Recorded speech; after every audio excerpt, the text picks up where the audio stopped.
Rainbow home কিচেনের নতুন একটি ব্লগে আপনাদের সবাইকে স্বাগত জানাই।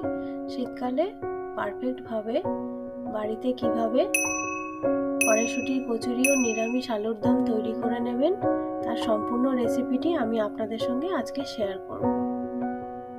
কড়াইশুঁটি কচুরি করার জন্য যে ময়দার ডোটা লাগবে সেটা আমরা আগে মেখে নেব।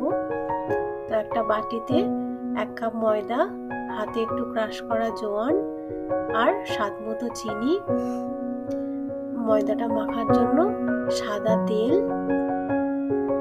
1 কাপ ময়দার জন্য আমি 2 চামচ সাদা তেল ব্যবহার করেছি। সাদা তেল দিয়ে ভালো করে আমরা ময়দাটা মাখিয়ে নেব। ময়দাটা মাখানোর জন্য আমি গরম জল ইউজ করেছি। ড্রাই ইনগ্রিডিয়েন্টসগুলোর মধ্যে আমি কিন্তু নুন দিইনি। আমি ওই গরম জলের মধ্যে হালকা নুন দিয়ে দিয়েছি যাতে কচুরিটা ভাজার সময় তেল কম টানে। তো এভাবে আপনারা বাড়িতে যখন লুচি বা কচুরি করবেন তখন ওই গরম জলের মধ্যে একটু নুন ফেলে দেবেন, তাহলে কিন্তু লুচি বা কচুরি ভাজার সময় আপনাদের তেলটা কম অ্যাবজর্ব করবে। ময়দাটা ভালো করে মাখিয়ে নেব। যেরকম লুচি ভাজার জন্য ময়দা মাখান সেরকম ভাবে মাখিয়ে নেবেন, একটু শক্ত শক্ত থাকবে। এবারে আমরা এটাকে 10 মিনিট রেস্টে রাখবো। কড়াইশুঁটি কচুরি করার জন্য আমাদের যে পুরটা লাগবে সেই পুরটা এবার তৈরি করে নেব। ছাড়িয়ে রাখা কড়াইশুঁটি ব্লেন্ডার জারে দিয়ে ওর মধ্যে 2 টুকরো আদা আর 2টো কাঁচা লঙ্কা দিয়ে দেব।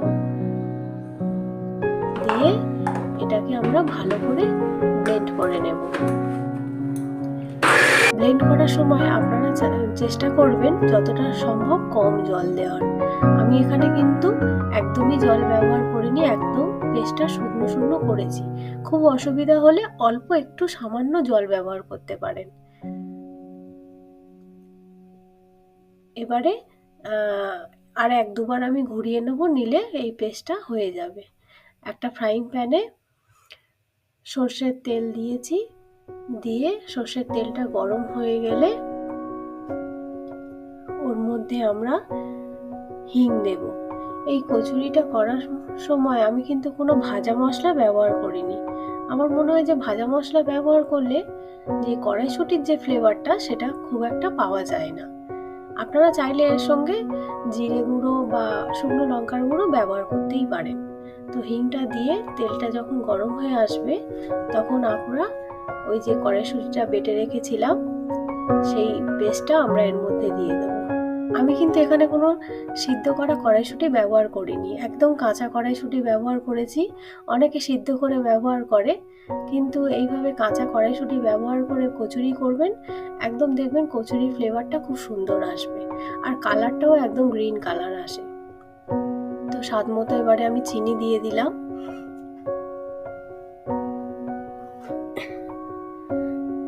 নুন দিয়ে দিলাম।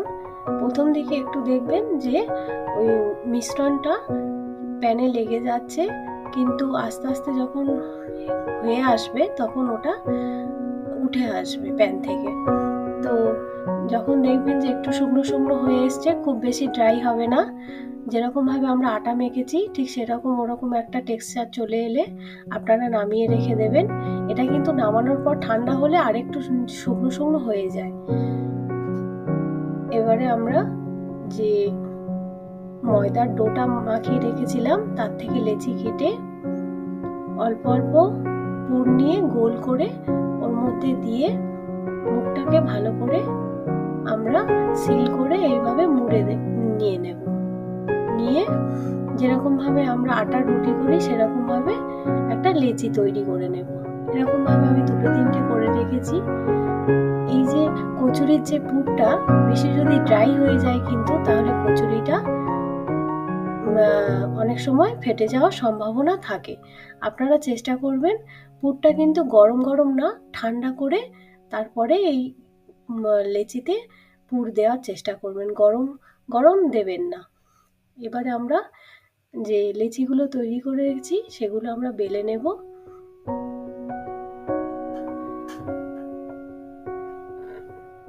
লেচিগুলো এভাবে হাত দিয়ে চেপে ভালো করে বেলে নিতে হবে। ময়দা মাখানোর সময় যে আমরা জোয়ানটা ব্যবহার করেছি তার জন্য কিন্তু কচুরিতে একটা খুব সুন্দর ফ্লেভার আসে।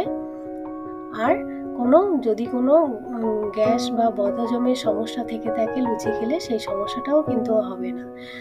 তো বাড়িতে যখনই লুচি বা কচুরি করবেন একটু জোয়ান বা কালো জিরে ছড়িয়ে দেবেন, তাহলে কিন্তু গ্যাস বা অম্বলের হাত থেকে কিন্তু বাঁচা যাবে। তো এইভাবে আমরা কচুরিগুলো বেলে নেব। আস্তে আস্তে এটা বেলতে হবে যাতে পুরটা যেন না বেরিয়ে না যায়। আর কচুরিগুলো কিন্তু একদম পাতলা পাতলা করে আমি বেলছি, দেখুন কোনো দিকে মোটা বা কোনো দিকে পাতলা হয়নি, সব দিকটাই সমান হয়ে গেছে। এরকমভাবে আমি কয়েকটা বেলে নেব। নিয়ে আমি গ্যাসে একটা কড়াই বসিয়ে তাতে সাদা তেল দিয়ে দিলাম পরিমাণ মতো। আমি কিন্তু কচুরিগুলো ভাজার জন্য খুবই অল্প পরিমাণ তেল দিয়েছি, একদম তেলটা কিন্তু কম অ্যাবজর্ব করবে। এবারে আমরা কচুরিগুলো একদম তেলটা হাই হিটে গরম করে নিতে হবে। আর যখন তেলে কচুরিগুলো দেবেন খেয়াল রাখতে হবে একদম গ্যাসের ফ্লেমটা যেন হাইতে থাকে। তারপরে যখন কচুরিটা এক পিঠ হয়ে যাবে তখন আপনারা গ্যাসের ফ্লেমটা মিডিয়াম টু লো করে দেবেন। দেখুন এক পিঠ হয়ে গেছে, আমি উল্টে দিলাম। কচুরিগুলো আমার প্রত্যেকটাই খুব সুন্দরভাবে ফুলেছিল। আর এপিঠ ওপিঠ করে একটু ঘুরিয়ে ঘুরিয়ে যাতে প্রত্যেকটা দিক সমানভাবে ভাজা হয় চেষ্টা করবেন সেরকমভাবে ভেজে নিতে। তো আমার এই কচুরিটা মোটামুটি ভাজা হয়ে এসছে। আমি একটা থালাতে টিস্যু পেপার নিয়ে কচুরিগুলো রেখেছিলাম। টিস্যু পেপারটা দিলে কিন্তু তেলটা একটু কম অ্যাবজর্ব হবে। এভাবে আমি কয়েকটা কচুরি ভেজে নেব। রেসিপিটি যদি আপনাদের ভালো লাগে প্লিজ সাবস্ক্রাইব করে দেবেন আর বেল আইকনটি প্রেস করে দেবেন এরকম আরও ভালো ভালো রেসিপি পাওয়ার জন্য। তো এরকম আমরা আরও 4-5টা কচুরি ভেজে নেব। এই কচুরিটা আপনারা আলুর দম দিয়ে বা চিকেন কষা দিয়ে খেতে পারেন। এরকমভাবে আমি কয়েকটা ভেজে নেবো। দেখুন আমি কিন্তু প্রথমে যেরকম তেল দিয়েছিলাম 4-5টা ভাজার পরে তেলটা আমার কিন্তু সেমই ছিল। আলুর দম করার জন্য আমরা একটা মশলা রেডি করে নেব। কাঁচা লঙ্কা, টমেটো, আদা আর কাজু বাদাম মিক্সিতে আমি পেস্ট করে আলুর দম করার জন্য মশলাটা আমি রেডি করে নেব।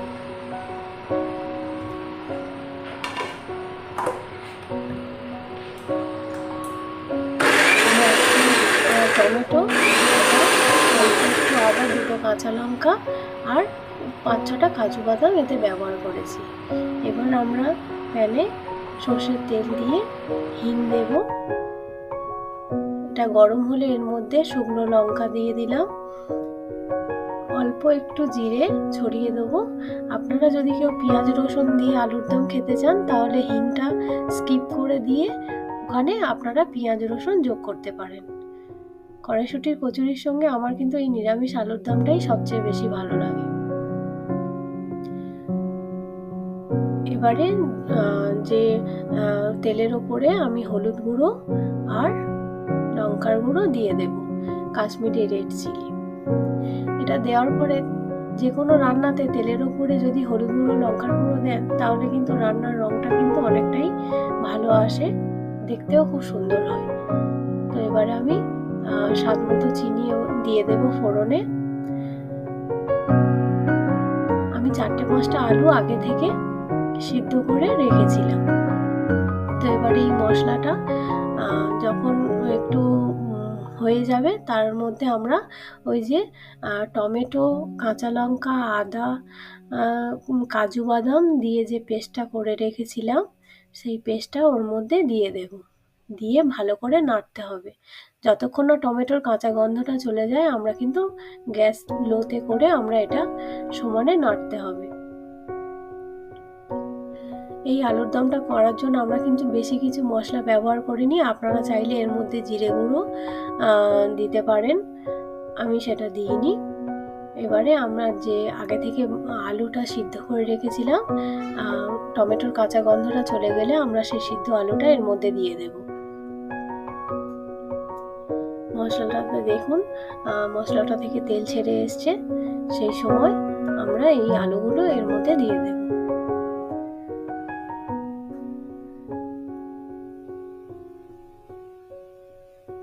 আলুগুলো কিন্তু আমি একদম নুন ছাড়া সেদ্ধ করেছিলাম, কোনো ধরনের নুন টুন দিইনি। আপনারা চাইলে নুন দিয়েও সিদ্ধ করতে পারেন। তো ভালোভাবে আমরা মশলাটা আলুর সঙ্গে মাখিয়ে নেবো ভালোভাবে। এই সময় ভালো করে একটু নাড়তে হবে।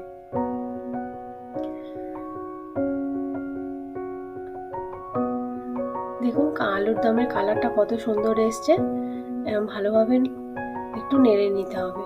আলুটা এই মশলার সঙ্গে খানিকক্ষণ কষিয়ে নিয়ে আমরা এবারে স্বাদ মতো নুন দেব ওর মধ্যে।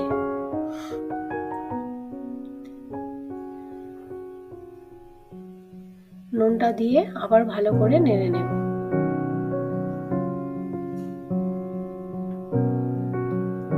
এবারে আমরা আলু সিদ্ধ করে যে জলটা রেখেছিলাম, আলু সিদ্ধর যে জলটা, সেই জলটা আমরা এর মধ্যে ব্যবহার করব। আর জল লাগবে না, কারণ আমি এটা বেশি ঝোল করব না, একদম গায়ে গায়ে কষা কষা আলুর দম হবে। এবারে ওর মধ্যে আমরা একটু ধনেপাতা ছড়িয়ে দেব হয়ে এলে। এবারে আপনারা যদি একটু, আমি গ্রেভিটা ঘন করার জন্য একটা দুটো আলু আমি ম্যাশ করে দিয়েছি। আলুর দম আমার রেডি হয়ে গেছে। কচুরির সঙ্গে আমি আলুর দমটা সার্ভ করে দিয়েছি। তো এইভাবে শীতকালের দিনে কড়াইশুঁটির কচুরির সঙ্গে আলুর দম আপনারা বাড়িতে তৈরি করে খেতে পারেন। তো রেসিপিটি ভালো লাগলে চ্যানেলটা সাবস্ক্রাইব করে দেবেন, বেল আইকনটি প্রেস করে দেবেন আর পাশে থাকবেন।